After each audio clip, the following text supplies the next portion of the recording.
Meus amigos do RMH, estamos de novo aqui com o RMH em casa, tendo que adiar vários especiais legais que nós já preparamos, né? O de Saunter, o de Aora, o de Trash. Eu vejo que todo mundo é ansioso por isso, mas a gente decidiu que seria legal fazer esses especiais quando nós estivermos três juntos, né?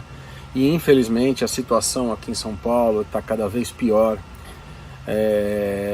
Os protocolos não estão sendo respeitados por algumas pessoas e a galeria está fechada, o estúdio que nós estávamos gravando o programa também está fechado, e por uma questão de responsabilidade minha, do Batalha e do Dudu, a gente não está fazendo o programa junto, entendeu? Então algumas pessoas falam: poxa, não gostei do programa, é mais legal quando vocês estão juntos. Entendam, a gente não está fazendo isso por uma questão de responsabilidade, sabe, de consciência de que hoje a situação aqui em São Paulo está muito grave. Nós não temos leito, está cada vez mais o governo pedindo para que as pessoas fiquem em casa, evitem a circulação, evitem a aglomeração e evite o contato social. Por isso que nós estamos fazendo o RMH em casa. Então nós vamos adaptar alguns programas diferentes para vocês. Semana passada falamos de lançamentos e de nostalgia, e hoje vamos falar de um assunto assim bem legal, né?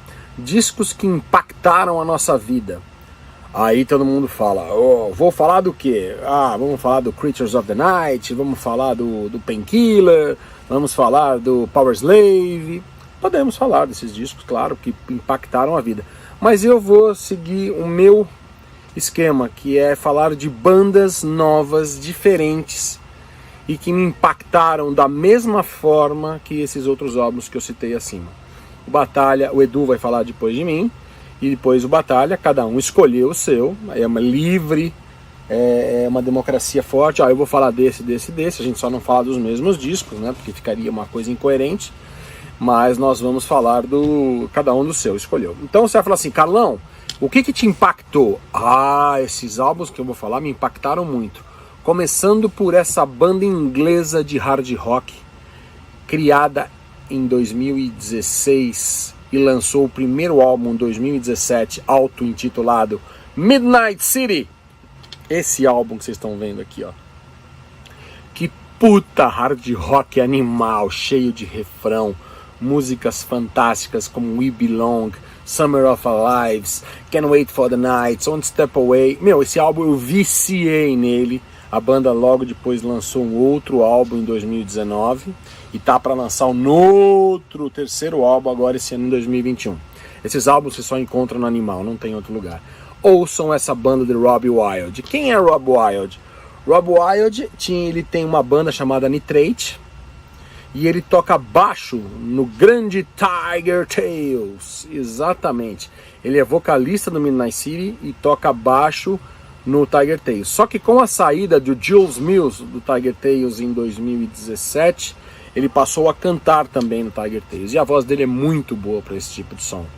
Então, para quem não conhece o Midnight City, é uma banda inglesa, tá? Que tem 2 álbuns lançados. O primeiro auto-intitulado e o segundo que chama There Goes the Neighborhood. O primeiro álbum me impactou muito, porque, as músicas chiclete que pega aquela voz, o cara tem o dom de fazer essa pegada nos 80. Lembra muito Danger Danger, para quem gosta dessa linha, Danger Danger, Warrant, Trickster, um pouquinho de deixa eu ver assim, de Helen Scarin, um pouco de hit da atualidade. O Midnight City se encaixa direitinho nessa banda. Então o primeiro toque que eu tô dando de um álbum que me impactou muito é o Midnight City, lançado em 2017 pela Our Heaven, tá? Agora eu vou voltar para 1993. E esse disco. Posso dizer que nele existe uma das músicas mais importantes da minha vida. Então, em 1991, a banda californiana de San Francisco Bay Area, que eu amo de paixão, chamada Death Angel, encerrou as atividades. Nem entendemos por quê, porque a banda fez uma obra-prima em 1990, que era o Act 3, e em 91 eles pararam. E ninguém entendeu, né? E de repente surgiu uma banda chamada The Organization. The Organization, que era uma música do álbum Act 3. Puta música, por sinal. E nessa banda The Organization tinha um line-up que era o Death Angel sem o vocalista Mark Osegueda. Então tinha Rob Cavestany, Andy Galeon, Gus Pepa e Di Pepa.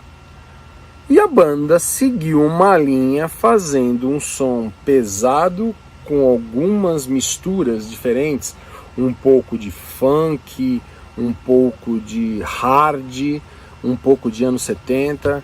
Então, seguindo a linha daquela música do Death Angel do Act 3, Room with a View. E você já tem um pouco desses elementos. Então, o que o Rob Cavestany fez? Ele passou a cantar no The Organization e lançou essa obra-prima em 93, o álbum auto-intitulado The Organization, que é um álbum sensacional, que tem clássicos como Free Burning, Policy, Lift, Bringer, e uma das melhores músicas que eu já escutei na minha vida, chamada Wonder. Inclusive meu álbum ele autografou assim, ó: Carlos, You Makes Me Wonder, Rob Cavestany. Eu amo esse álbum do The Organization, então foi um disco que me impactou muito, muito mesmo. E eles lançaram depois um outro álbum em 1990, e deixa eu ver, acho que foi 1995, chamado Savor the Flavor. Aí depois a banda parou. Ninguém sabe, o Death Angel voltou e esses discos ficaram perdidos, entre aspas, né? E eu adoro buscar esse tipo de coisas que marcaram minha vida e ao mesmo tempo dando um toque para vocês. Para quem quiser conhecer esse álbum fantástico, ouçam The Organization, banda dos membros do Death Angel sem o vocal Mark Osegueda. Esse álbum foi muito importante para mim. Agora eu vou falar de uma banda que eu tive o prazer de conhecer ano passado, né? Um cliente meu encomendou esse disco aqui e eu, óbvio, por curiosidade, né? Esse cliente meu é o Renato de Campinas, né? Ele encomendou os discos dessa banda e eu não conhecia. E na curiosidade eu fui ouvir, eu fiquei impressionado com a capacidade desses caras de se reinventar. Eles fazem um som diferente. A banda se chama Witch Hazel. E eu tô falando do terceiro álbum deles, o Pentecost. Um álbum assim que me impressionou de uma forma assim tão positiva, que essa banda é inglesa, ela dizem que ela faz hard rock, mas tem hard rock no som deles, mas ao mesmo tempo você tem uma pegada meia Tin Lizzy, tem uma pegada meia Ghost, sim, muito elemento do Ghost nessa banda, e eles fazem um som assim muito melódico, sabe? Chega a ter um pouco de stoner, tá? Então você pega e vocês imaginam como seria essa banda. É uma mistura de stoner com hard rock, com anos 70, com um pouquinho de progressivo também. É uma coisa assim que não dá para você colocar assim, explicar, porque é uma banda que faz algo diferente. E eles lançaram no passado o terceiro álbum deles, eu fiquei assim impressionado, já comprei todos os álbuns para mim, eu adorei, esses discos têm disponível aqui na Animal. Quem quiser conhecer o Witch Hazel, prestem atenção nas músicas desse terceiro álbum, Pentecost, como Spirit and Fire, como Dry Bones, como Sonata, como uma música que chama I Am Redeemed. Muito legal, são músicas que você ouve e assim não cansam, porque é muito criativo, é diferente, entendeu? Eles pegaram uma mistura de todas essas bandas que eu te falei, inclusive, como eu te falei anteriormente aqui, muita pegada Ghost. Então é mais um disco que me impactou muito, sabe? E eu faço questão de citar aqui. E por último, eu vou citar uma outra banda, uma banda alemã. Essa banda já deve estar lançando hoje seu oitavo álbum, sétimo ou oitavo álbum. E é uma banda que lançou em 2010, para mim, o melhor álbum deles. É uma banda alemã chamada Motor Jesus. O álbum se chama Wheels of Purgatory. Cara, que porrada! Que porrada! Vocês tentem pegar o Motorhead, misturar com um pouco de hard rock e colocar um pouquinho de Judas Priest, com umas pegadas assim, como se fosse assim, só para dar um cheirinho de Southern Rock na banda, dos Leonard, dos álbuns pesados. Esse é o Motor Jesus, cara, e esse álbum, para mim o melhor álbum deles, que é o Wheels of Purgatory, me impressionou de uma forma. Foi o primeiro álbum que eu ouvi deles, eles já tinham lançado os 2 anteriormente, que daí pra frente eu comecei a atar, né? A gravadora que eles lançavam era a Dracar, uma gravadora pequena, né? E os discos sempre usando aquela temática de carros V8, aquelas coisas de velocidade, aquelas coisas de barulho, da quais eu não curto tanto, né? Aliás, eu adoro esse tipo de coisa. E aí fui ouvindo um disco com Motor Discipline, a primeira música, quando chegou a segunda, porque a primeira é uma introdução, que chama Feast of the Dragon, né? Melhor música do álbum, puta de um refrão, mas é aquelas de corrida de dragster. Então, para quem gosta desse tipo de som, vão atrás dessa banda, Motor Jesus. O disco ainda tem várias músicas legais, como The Shadow Man, Fire 99, Feel the War Machine. Então, uma bandaça alemã que está lançando seu novo álbum agora, chamado Hellbreaker, sai esse ano, tá? O último álbum deles era o Race to Resurrection. Esse álbum foi lançado em 2018. Aí eles fizeram um disco ao vivo, chamado Live Resurrection, e agora estão lançando um novo álbum. E você pode ver que na capa do disco só se fala de Fuel, Fire, Gasoline, V8, motor, e é a minha cara. Bandaça, puta som, banda alemã, e o estilo podemos dizer assim que é um heavy hard rock, tá? Mas muito pesado e muito contagiante. Então tá dado o recado aí de 4 álbuns de bandas novas, né, que me impactaram, né? Agora o Edu escolheu discos que impactaram a vida dele, o Batalha também, outros discos que impactaram a vida dele. E peço um pouquinho mais de paciência a todos vocês. Nós vamos fazer o especial, já está pronto, de Southern Rock, de Aora e de Thrash. Só que nós gostaríamos de estar reunidos para fazer esse especial, entendeu? Então nós estamos hoje colocando no ar esse RMH em casa. Espero que todos entendam e que logo passe essa quarentena que foi estipulada pelos governantes aqui em São Paulo. A partir da semana que vem pode ser que a gente já se reúna e faça o especial de Southern Rock, tá bom? Muito obrigado por todos os comentários. Eu espero que vocês entendam a gente gostaria de trazer cada vez mais, mas não vamos deixar de vocês sentar com a revista semanal de todos os sábados. Vocês ficam à vontade para comentar, se inscrevam no canal. Falaremos de todas as bandas, todas. Não tem aqui, não, essa banda eu não vou falar. Não, falaremos de todas as bandas aqui. E fiquem bem, protejam-se, sejam responsáveis, segurem a situação que está muito difícil, tá? Quem quiser entrar em contato comigo aqui no Animal é só chamar por inbox, mandar mensagem, eu respondo. Eu venho aqui praticamente quase todos os dias e estou aqui para atender a todos, tá bom? Grande abraço, fala aí Edu, e depois Batalha, e nos vemos na semana que vem. Grande abraço a todos vocês, valeu! Fala galera, mais um RMH em casa, né?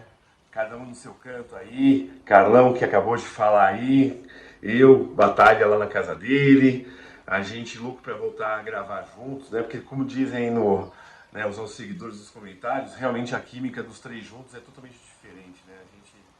É o famoso papo de boteco. Um levanta, outro corta, outro defende, e realmente a gente não é a mesma coisa de estar juntos aí, mas a gente, para manter o programa aí, a chama acesa, a gente resolveu manter o RMH em casa, melhor do que ficar sem nenhum programa, ficar um hiato aí, né? E realmente a gente sabe que para vocês aí, como falam, um almoço com as estrelas aí, todo sábado ao meio-dia o pessoal espera mais um episódio da gente aí. E obrigado por nos seguirem, né? Espero aí que curtam, que tenham curtido. Os nossos temas aí a gente vai variar bastante, o Carlão acabou de falar aí os nossos especiais. bastante coisa nova para a gente fazer, ideias. E hoje esse tema que é bem interessante, né? Que é os discos que marcaram a nossa vida. E, poxa, são tantos, né? A pessoa que é musical, né, que tem a música no seu dia a dia, geralmente ela linka, né, músicas, discos, bandas, artistas em geral, a momentos da sua vida, né? Uma música Y, né, você associa a uma pessoa, a um fato da sua vida, a uma questão emocional, e essa música marcou aquele momento. E acho que para todo mundo é assim, né? E aqui os seguidores do RMH devem ser a mesma coisa, né? Cada fase da nossa vida tem a sua trilha sonora pertinente ali, e algumas seguem com a gente pro resto da vida. Algumas a gente esquece, né? Fala, nossa, como que eu ouvi isso? Né? E outras seguem com a gente pro resto da vida. E por isso que falar de 4 ou 5 discos é muito pouco, né? E talvez até uma ideia aqui lançada agora, que é essa temática vire aí um especialzinho, que ao longo do tempo a gente mescle aí os temas e volte a falar de discos que marcaram a vida de cada um. Ô galera, e vocês aí, apesar da gente falar aqui cada um dos seus discos, eu quero ver todo mundo aí colocando os discos, 4, 5 discos que marcaram a sua vida. E vamos ver qual é a diversidade que vai vingar aí. É bem legal. Pra mim, discos que marcaram a minha vida, tem vários, muitos discos assim, né? E de tudo que é estilo, viu? Não é só rock não. Eu sou um cara que eu ouço desde de pequeno muito blues, jazz, rock and roll, metal, hard.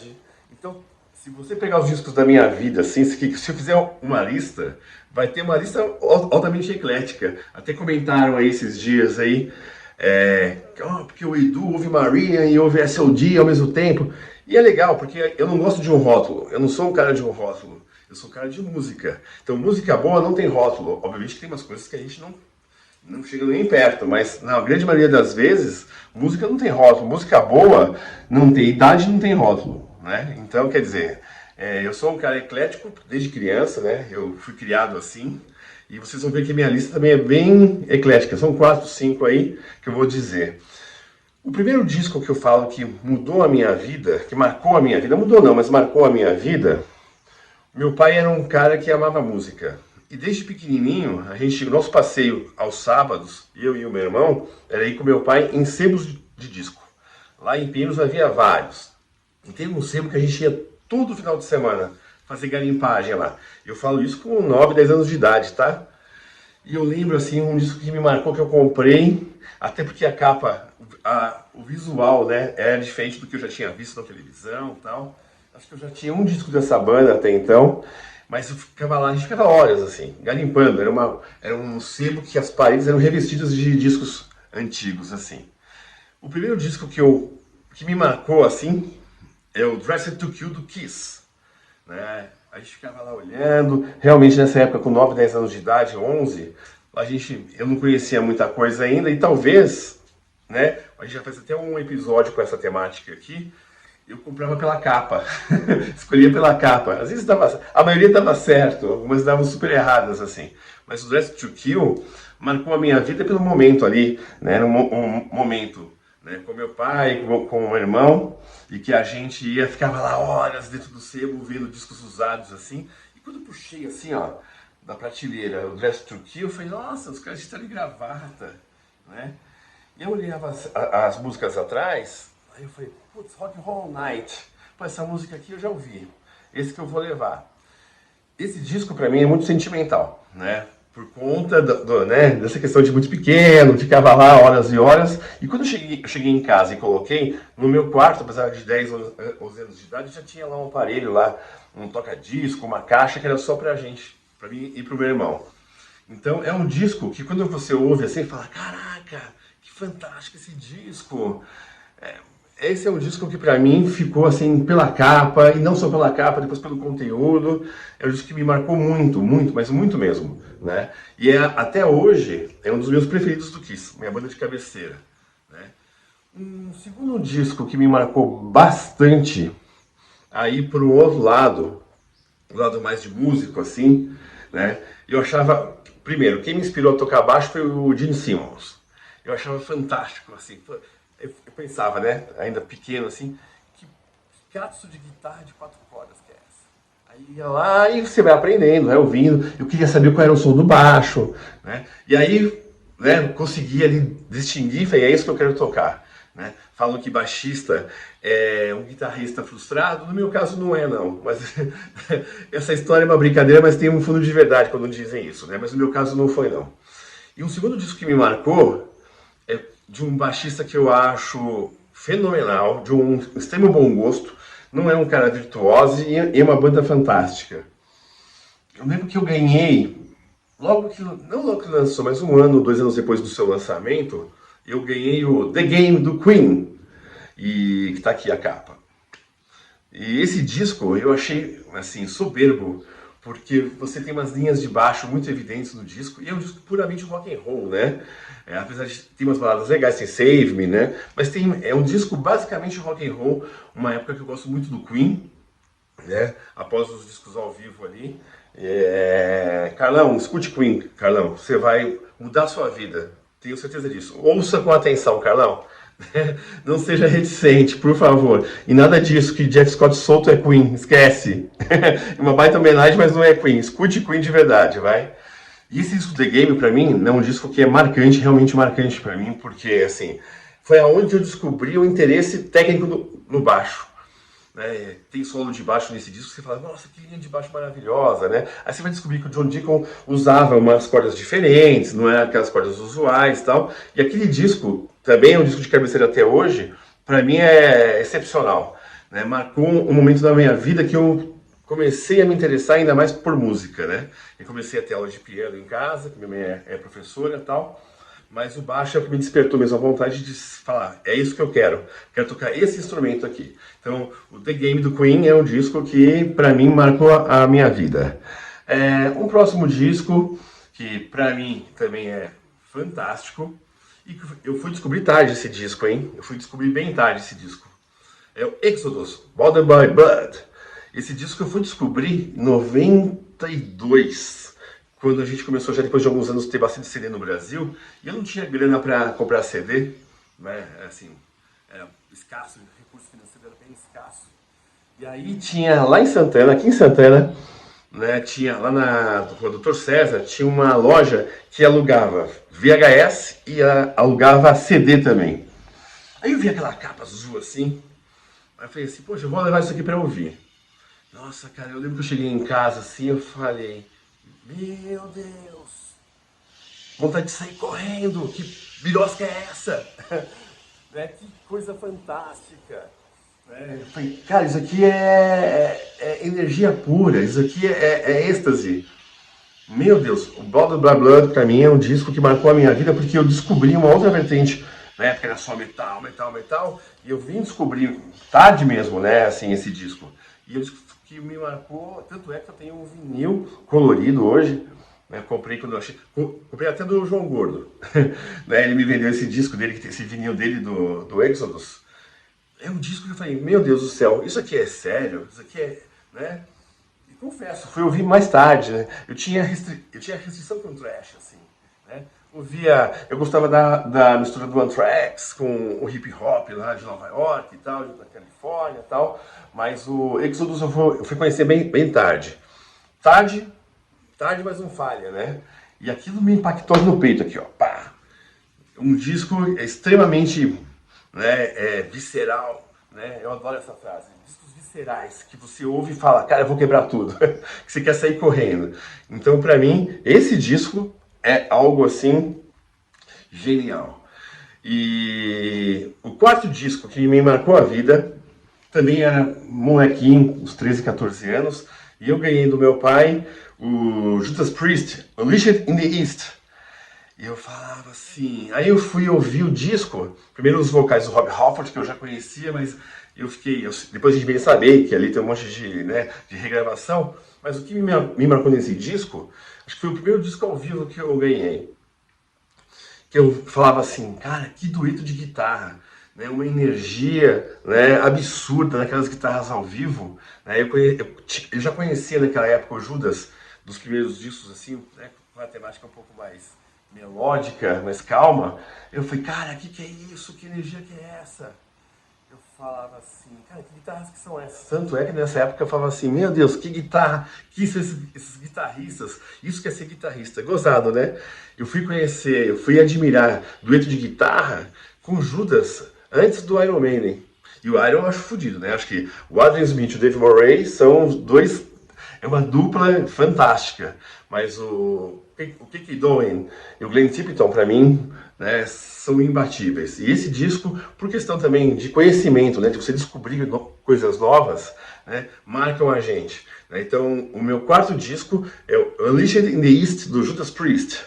E a gente combinou de falar de quatro, mas eu não posso deixar de falar de um disco que marcou a minha vida em especial, por um motivo especial também, né?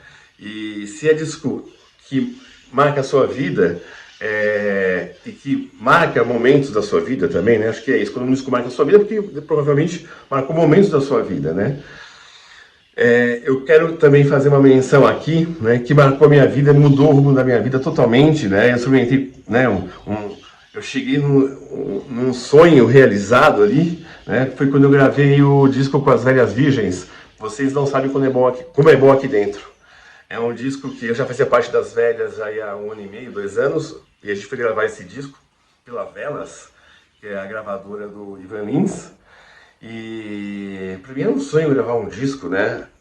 Eu entrei na banda em 95, a gente gravou esse disco em 96 para 97. E é um disco que marcou, eu toquei nele, mas um disco que eu, assim, não é porque eu toquei, né? Mas é um disco que é fabuloso em termos de rock and roll nacional. Muita gente curte até hoje esse disco aí, cultua. É um disco que tem a Rita Lee, tem o Roger do Traje, tem o Sérgio Heinz do Terço. Para mim é um momento da minha vida muito importante que está marcado para o resto, né? É como se fosse um livro escrito, né? E é um livro escrito de uma outra maneira, musicada, né? Então, eu quero fazer uma menção honrosa de um disco que eu ouço até hoje, né? Porque eu gosto, não é porque eu toquei, não. E tem muita galera que fala comigo, vem me chamar no Facebook para falar desse disco também. Então, Vocês Não Sabem Como É Bom Aqui Dentro é o disco que eu gravei com as Velhas Virgens e que, por motivos óbvios, me marcou para sempre, né? Meus irmãos, as Velhas Virgens, Paulão, Cavalo, Caio, que está na Irlanda tocando guitarra lá fora, o Lips, que mora em Portugal hoje, né? A Cláudia, que é a vocalista que tem em algum lugar aí, acho que no litoral, salvo engano, ou Ilha Bela.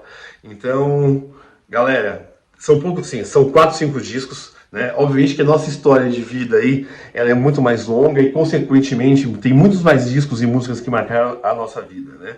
Mas por hoje são esses, né? Ficou de fora um monte de coisa. Pra mim, Jeff Beck, Blow by Blow, né? Tem os Signals do Rush. Mas aí a gente vai falar numa outra hora. Espero que vocês fiquem bem. Stay safe. Keep rocking, guys. Beleza aí? Então hoje é um tema legal, hein? Discos que mais impactaram nossas vidas. Mas tem tanto. Vamos falar um pouquinho, alguns desta série, né? Eu vou pular um que é o mais importante de todos, porque se não fosse ele, não estaria aqui. Claro que eu estou falando desse aqui, ó. Primeiro disco de metal que eu ouvi na vida e mudou o rumo de tudo, né? Ainda bem. Assim, tem de estilos variados, muita coisa. Os primeiros discos que eu tive na vida de metal depois do volume 4 do Black Sabbath, eu adquiri na Woodstock Discos. Fui lá, conheci o Valcir através do João Carlos, o Joãozinho, que trabalhava no escritório do meu pai, e a Woodstock ficava na mesma rua, José Bonifácio. Aí lá eu tinha as dicas do João Carlos e do Valcir. Os primeiros que eu tive na vida foram Obsession do UFO, Dynasty do Kiss, Virgin Killer do Scorpions, Unleashed in the East e o Screaming for Vengeance.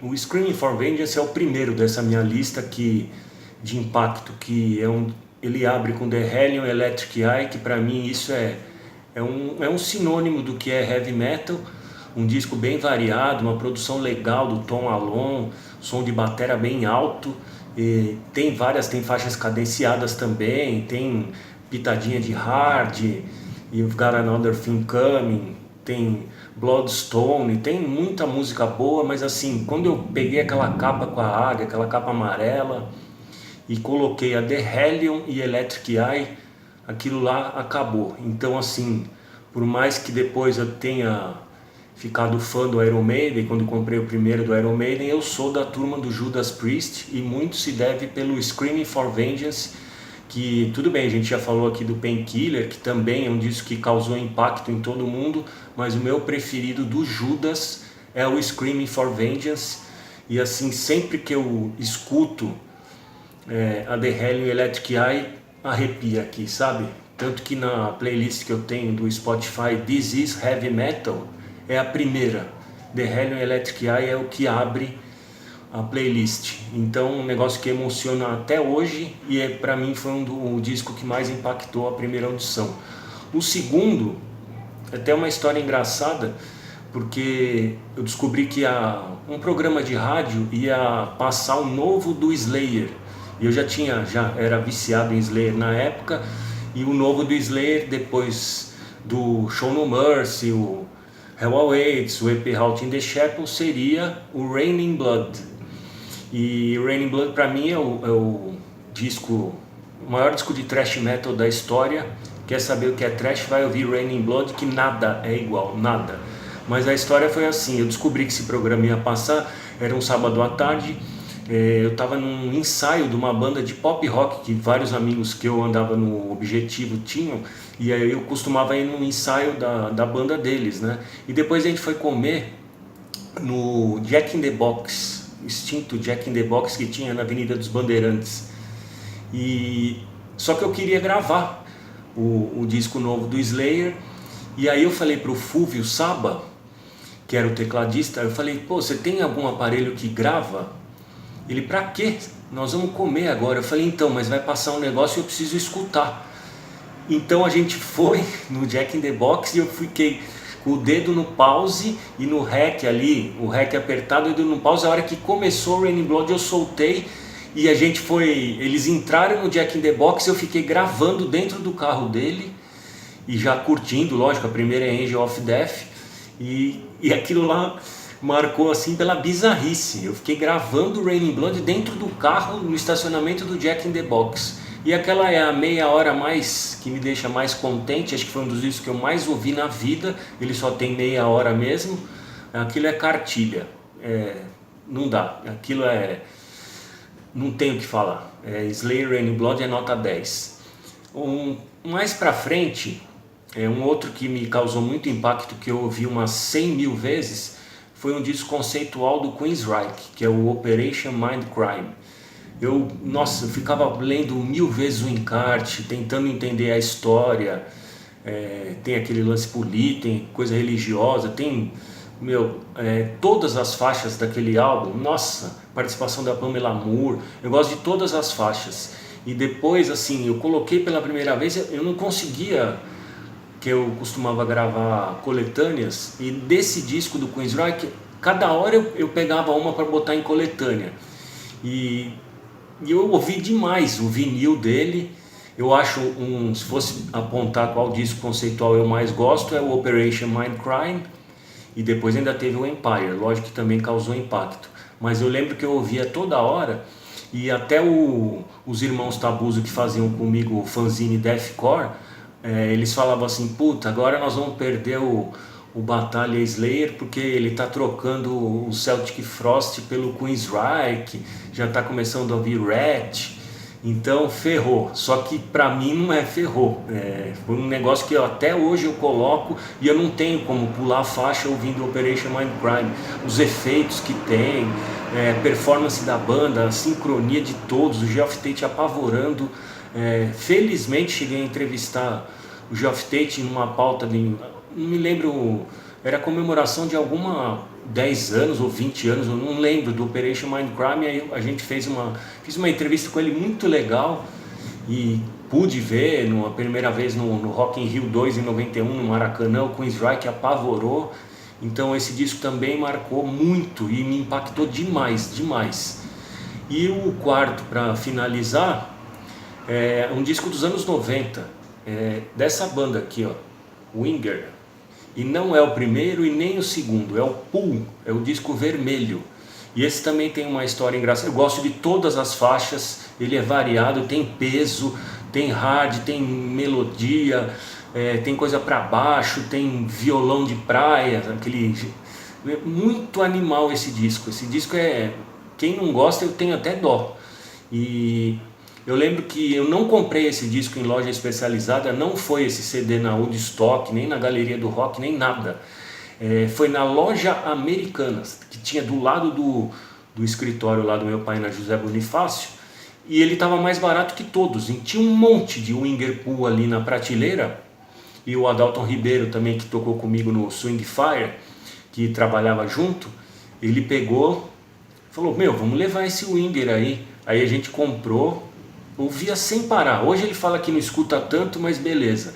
Só que assim, depois que a gente falou isso, todo mundo que andava com a gente, o Edu Lucena também andava com a gente, ele sabe da história do Winger Pool, o Marcelo Fani, o Cláudio Fortuna, o Rogério Poleto, o Adalto, todo mundo pegou esse Winger Pool, a gente comprou para os outros, porque na loja americana estava mais barato, então a gente comprou esse CD para eles, e eles ficavam ouvindo no repeat sem parar. Entrava no carro do Fani, era o Winger Pool, entrava no meu, era o Winger Pool, todos, Rogério, Winger Pool, direto. E uma vez foi engraçado que a gente estava indo no Manifesto e tinha a ruazinha do lado, a primeira rua à direita, né, passa a Rua Iguatemi e entra à direita. E eu estava ouvindo o Winger Pool no carro. Eu fui estacionar, aí eu abaixei assim, era o Cláudio. Aí eu falei, meu, você está ouvindo o Winger? Tô. Aí eu falei, puta, que coisa bizarra, ao mesmo tempo. Então assim, impactou, e não estou contando história para falar que o disco é legal porque comprou na Americana e todo mundo gostou. Estou falando que é um dos melhores discos dos anos 90. Infelizmente foi numa fase que foi em 93, né? Então já ele saiu na época errada. Ele já era um disco diferente do In the Heart of the Young, porque ele tem muito menos teclados, não tem a OR nesse álbum, então ele é diferente, né? Mas é muito mais pesado, e depois o Winger até seguiu mais a linha do Pool. Então esses 4 dessa série, discos que mais impactaram as nossas vidas.